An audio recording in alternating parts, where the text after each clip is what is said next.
कर्मी आपो आपनी क्या निर्णय क्या दूर।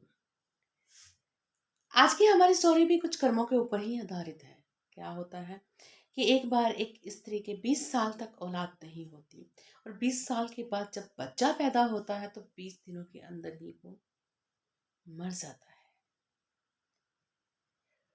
और मृत बच्चे को लेकर वो स्त्री एक सिद्ध महात्मा जी के पास पहुंचती है और कहती है कि महात्मा जी, जैसे भी हो, एक बार इस बच्चे के मुंह से माँ शब्द कहला दीजिए।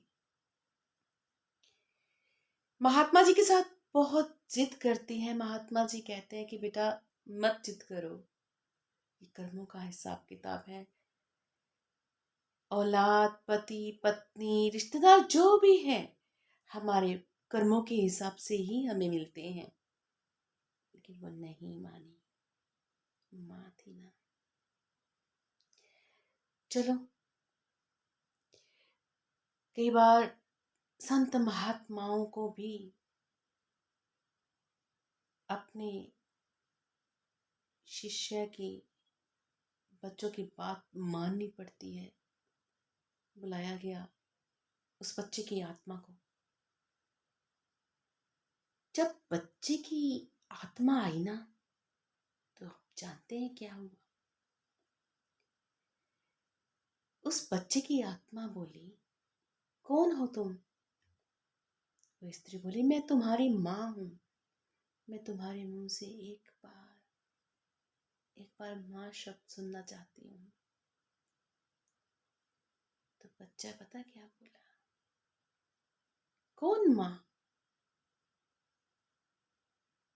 तुम्हारा मेरा तो हिसाब किताब था। तुम पिछले जन्म में मेरी सौतन थी।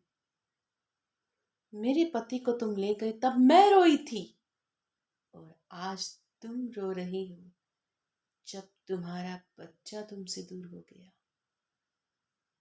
ये तो तुम्हारे कर्मों का हिसाब किताब था। हिसाब किताब खत्म, और मैं भी चला। उस स्त्री को बहुत झटका लगा। तब महात्मा जी बोले, बेटा, ये जो रिश्तेदार हैं, हमारे बच्चे हैं, हम किसी को भी मिलते हैं, ये सब ये सब कर्मों का हिसाब किताब है। अच्छे कर्म करने चाहिए। अच्छे कर्म करेंगे तो अपना आगे का रास्ता साफ करते जाएंगे। अरे भाई, जब भगवान को भी भगवान को भी कर्मों का हिसाब किताब देना पड़ा, तो हम क्या चीज है कुछ चीज? खाक हो जाना है हमने भी। भगवान राम के पिता है दशरथ जी, जब जब श्रवण को तीर लगा तो उसके माँ बाप ने तड़प तड़प कर मृत्यु के टाइम में मृत्यु के टाइम में उन्होंने कहा था कि जैसे ही हमारा पुत्र मारा गया और हम तड़प रहे हैं, ऐसे ही तुम भी पुत्र वियोग में तड़प तड़प कर मर जाओगे। तो ये कर्मों का हिसाब किताब तो देवताओं को भी भोगना पड़ा। स्वयं भगवान अवतार रूप में जब आए, उनको भी भोगना पड़ा। तो हम क्या चीज हैं? ईश्वर करे, ईश्वर करे कि हम जैसे निकम्मों को अपनी शरण में अपने नाम के साथ जोड़े रखें। ईश्वर करे कि हम उसके भय भाव उसमें रहे। भय होगा तो डर होगा मन में ईश्वर के प्रति कि हम कोई बुरा कर्म ना करें, और भाव प्यार होगा तो मन में हमेशा यही रहेगा कि हमारा प्यारा हमसे रूठ ना जाए।